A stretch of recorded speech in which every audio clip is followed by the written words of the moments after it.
Fala, meu povo lindo! Mais um podcast de física, trabalho de uma força constante. Essa é pra você, é do Guedes. O medo de amar é o medo de ter que a todo momento escolher com acerto e precisão a melhor direção. Salve Edu Guedes, salve Beto Guedes. Ficou marcado aqui no meu canal. Show de bola. Vamos à questão? Um esporte que ganha cada vez mais adeptos é o kitesurf. Nesse esporte, o praticante utiliza uma prancha, onde seus pés podem ficar presos ou não, e uma pipa cut, em inglês. A pipa é arrastada pelo vento, puxando o atleta. Pode ser praticado em águas mais calmas, como em represas ou no mar, onde o atleta pode até saltar. A figura abaixo ilustra um atleta praticando kitesurf em um local de águas calmas, bem como o deslocamento realizado pelo conjunto atleta, prancha e as forças nele aplicadas. Para facilitar a análise, a força aplicada pela água no conjunto atleta-prancha está decomposta em duas direções, paralela e perpendicular ao deslocamento. Meus amores, essa questão ela foi carinhosa. Ela foi carinhosa. Por quê? Ele me deu a força que a água faz no atleta, já dividida em duas partes. Ele já me deu a força que a água faz no atleta, já dividida em duas partes. Porque, na verdade, se ele quisesse complicar, ele colocaria a força que a água faz no atleta assim, inclinada. Beleza? Se essa força está inclinada, o que é que eu tenho que fazer? Eu tenho que pegar essa força inclinada e dividir ela em duas partes, FAX e FAY. Ele foi tão legal, mas tão legal, que ele já pegou essa força inclinada, que é a força que a água faz no atleta, né? E já fez ela dividida em duas partes. Olha que legal. Ele já me deu esse vetor inclinado, dividido em FAY e FAX. Tranquila, tranquila, tranquila. O que é que ele quer? Ele disse que a massa do conjunto atleta-prancha vale 80 kg. Ele disse que a componente da força que a água faz na horizontal vale 10 newtons. Ele me deu a força aplicada pela pipa no conjunto através do fio, 100 newtons. Então essa pipa aqui, ó, faz uma força no conjunto atleta-prancha de 100 newtons. A gravidade do local vale 10 metros por segundo ao quadrado. E ele fala que esse conjunto teve um deslocamento de 20 metros. Pergunta na letra A. Determine o trabalho da força F, da força peso e das componentes FAX e FAY, que são as componentes das forças que a água exerce no conjunto atleta-prancha. Massa! E na letra B, ele quer determine o trabalho da resultante. Então, devagarzinho, vamos lá, devagarzinho. Como é que eu faço para achar o trabalho de uma força constante? Essa equação que eu estou colocando aqui, onde meu laser está passando, só pode ser usada quando a força for constante para você medir o trabalho. Mas, professor Fabinho, no texto ele não falou que a força é constante. Tudo bem. Qual é a dica que eu dou? Toda vez que o texto não informar que a força é variável, você vai tratar ela como sendo uma força constante. De novo, toda vez que o texto não diz nada que a força está variando ao longo do deslocamento, você vai tratar aquele F como sendo constante. Caso a força seja variável com deslocamento, ele deve colocar no texto. Então, quando a força for variável, deve vir falando no texto. Se ele não diz nada, você vai tratar o trabalho dessa força como sendo constante, beleza? Então, professor, qual é a equação que eu vou medir o trabalho de uma força constante? Está aqui. Trabalho vai ser a força vezes o deslocamento multiplicado pelo cosseno de θ. Quem é θ aqui? θ é o ângulo formado entre a força com o deslocamento, beleza? Então, trabalho é F vezes deslocamento vezes o cosseno de θ. Lembrando que θ é o ângulo formado entre a força com o deslocamento. Então, o trabalho depende de θ. E θ é exatamente o ângulo formado entre F e o meu vetor deslocamento. Fechou? Show de bola. Então, eu vou aplicar na equação.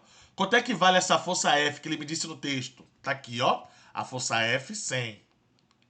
Quanto é que vale o deslocamento do conjunto?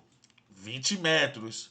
Quanto é que vale o ângulo formado entre a força F com o meu deslocamento? 60 graus. E quanto é que vale o cosseno de 60 graus? 0,5. Então, para medir o trabalho da força F, vai ser 100 vezes 200 vezes 0,5. Que vai dar quanto, meus amores? 1000 joules. Tranquila a questão. Tranquila. A letra B não, né? Na verdade, agora ele quer o trabalho da força-peso. Como é que eu faço para medir o trabalho da força-peso? Olha o peso, que é a força que a Terra atrai o objeto para o seu centro. O peso tem direção vertical e sentido para baixo. E esse peso está formando 90 graus com o deslocamento.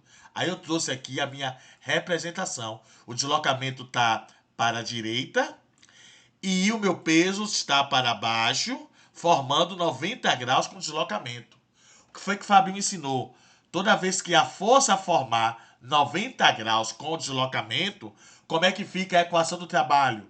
Peso, que é a força, vezes a distância que ele vai percorrer, só que o cosseno do ângulo formado entre peso e o deslocamento vale 90 graus.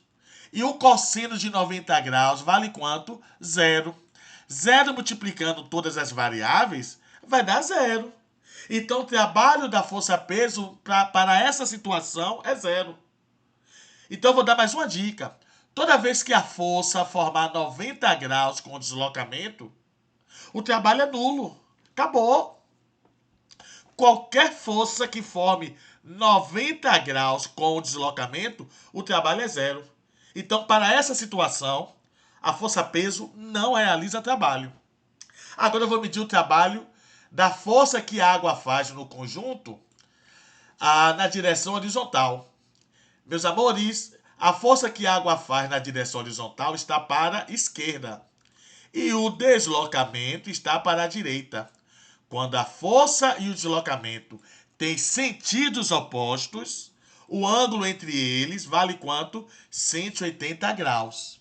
Então, como é que fica a equação do trabalho quando a força e o deslocamento têm sentidos opostos? Tá aqui. Trabalho vai ser, ó, FAX, que é a força que a água faz no conjunto. Atleta prancha. Ele me deu o valor dessa força.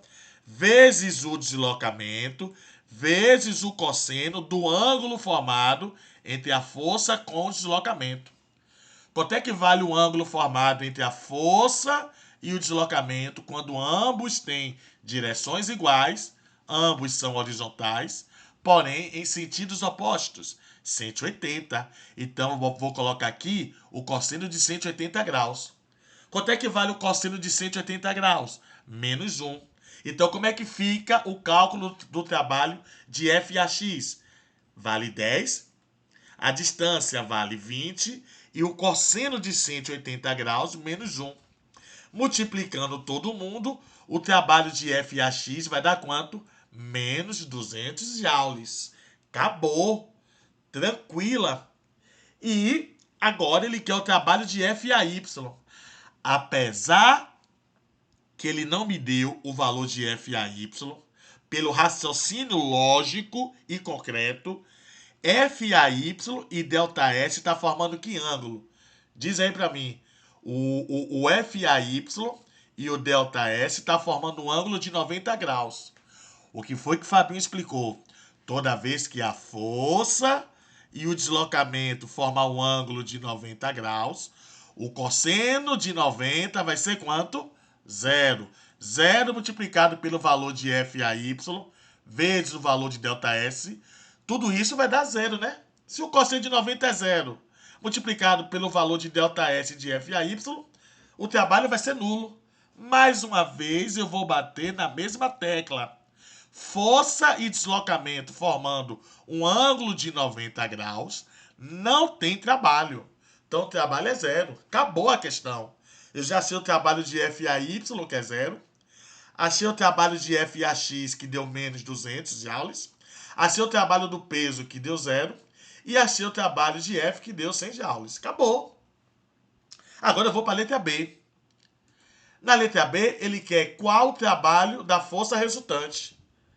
Esse teorema já foi explicado. Pedir o trabalho da força resultante é calcular o trabalho de cada força, ó, calcular o trabalho de F, calcular o trabalho de FAY, calcular o trabalho de FAX, calcular o trabalho de peso e depois somar todas essas forças para achar o trabalho da resultante. Está aqui. Então, o trabalho da resultante é achar o trabalho parcial de cada força. Eu vou achar o trabalho da força F, depois achar o trabalho da força peso, depois achar o trabalho de FAX, depois achar o trabalho de FAY e depois somar todos os trabalhos parciais para achar o trabalho da resultante. Pronto. Quem é o trabalho de F? Ó, o trabalho de F que nós já calculamos, 1000. Quem é o trabalho do peso? 0. Quem é o trabalho de FAX? Menos 200. E quem é o trabalho de FAY? 0. Somando os trabalhos parciais, eu acho o trabalho da resultante. O somatório aqui vai dar quanto? 800 joules. Acabou. Então, o trabalho da força resultante vale 800 joules. Tranquilo? Show de bola? Questão massa, questão simples, questão certa de prova, beleza? Um forte abraço. Fui!